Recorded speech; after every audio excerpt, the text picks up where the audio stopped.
এই তোর কইছে সেরা যদি যাবে থেকে নাকি তোর পা পঙ্গু করে দিব। এ কি আপনি পড়ে গেলেন কেন? আপনিও কি দৌড়াতে চেয়েছিলেন?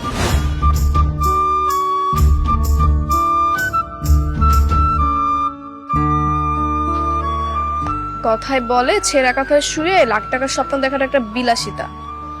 একটা পঙ্গু মানুষ, ওনার এখন শখ জেগেছে বিকেলে লেকে হাঁটতে আসবে। এই মেয়ে, কথা কম বলো। তোমার কাজ হচ্ছে আমার 24 ঘন্টা সেবা করা, আর তুমি সেটাই করো। আমি যদি তোমাকে 4টা এনে দিতে বলি তাহলে তুমি সেটাই করবে, আর এটাই তোমার দায়িত্ব। কোন দুঃখে যে আমি হসপিটালে চাকরিটা নিয়েছিলাম। আসলে হসপিটালের দোষ না, দোষটা হচ্ছে তোমার ভ্যাকসিনের। দোষটা আমার ভ্যাকসিনের না, দোষটা আপনার রঙের। সেদিন যদি আপনি আমাকে রংটা না মাখাতেন তাহলে আজকে আপনার এই দুর্দশাও হতো না, আর আমার কাঁধে এই ঝামেলাটাও আসতো না।